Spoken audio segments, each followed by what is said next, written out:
That's not a rib. That's how we're going to go off the air. Meanwhile, Bruce, on this day, you guys were presenting a DQ with The Undertaker and Mankind for a #1 contendership. The Nation of Domination was parodied by DX, and there was Brawl for All. Can't blame me for Brawl for All, man. I'm not blaming you for any of it, but clearly Nitro had the better show, and I can't believe you're even willing to admit that, or are you? Well, we didn't look at our show yet, so I'm not going to admit that. Will I admit that show was a good show? Yes, I will.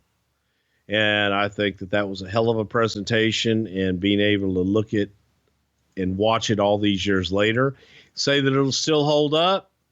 Yeah, I'll give that one to them too. I think that was a damn good show, and they put their best foot forward.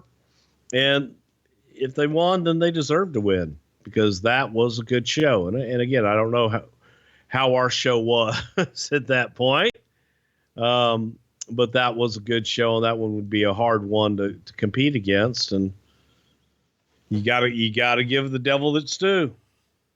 Go out of your way to find a way to watch this main event and relive it this weekend. If you didn't do the whole watch along with us, go watch Hogan and Goldberg in the main event. And I would recommend that you check out the Chris Jericho stuff. I thought the Jericho stuff with Malenko was really, really well done. But this was fun, man. I've never, got to sit you down and watch a full Nitro like this before. What'd you think? Was this a fun experiment for you? It was. It was actually a lot more fun than I thought it would be, because I'm sitting there thinking, Jesus Christ, other than the very first Nitro ever, I can't tell you that I've ever sat down and watched an entire Nitro.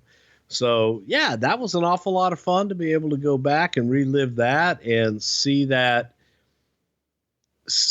feel that energy of Goldberg and people. We like to make fun of Bill, and we like to talk about, well, his lack of skills here, his lack of skills there.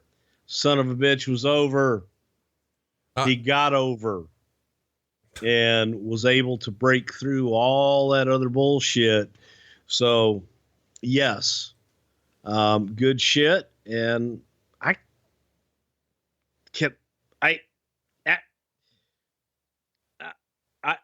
I enjoyed it. So here you go. Hoovy Juice. Is he, one of the more what could have been guys? I always thought Psychosis and Juventud were, I don't think anybody would say anybody's on the Rey Mysterio level. Like he's the tippy top guy, but these guys were just right below. And for whatever reason, they never achieved like near the success Rey did. I know that Hoovy was a little wild and crazy. What about Psychosis though? Why don't you think he, did more with you guys? Well, I think that Psychosis, first of all, the gimmick and the mask, and when you're talking about trying to take the mask off of Psychosis, which I think they actually did here, it took all of his personality away, because he had a cool mask with the hair and the different thing. But look, and everybody shits all over this, but when you can't communicate with the audience verbally, you are behind the 8 ball and you are at a disadvantage. So you're taking away oh shit, Hoovy almost went head first into the concrete there, but you're taking away the character development that you need for the audience to be able to relate to you. Learn enough English so that you can tell me something. And same thing, a guy going to Mexico, you better learn some Spanish. And I just think that is what was missing. Did they do great moves and did they do a bunch of crazy ass shit? Yes, they did. In fairness, why do I care? In fairness, though, there were a lot of guys who drew big money and didn't speak at all. Who? The Sheik, Andre the Giant. He had a manager. Goldberg. Andre did do promos, and the Sheik had a manager. So you're saying if Psychosis and Hoovy had managers, maybe when they came over, you guys wouldn't have put them on lawnmowers?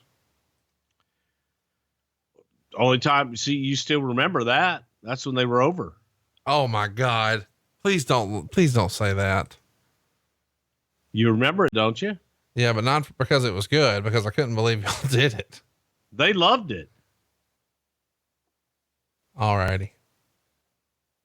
No, I'm just telling you. Does seriously, when the Mexi Cools idea comes up, does anybody raise their hand and say, should we really do this? Why? It was great. Well, I mean, it's also a stereotype. Well, sometimes I think that, the audience relates to stereotypes. I'm not saying that all stereotypes are good, nor that creative.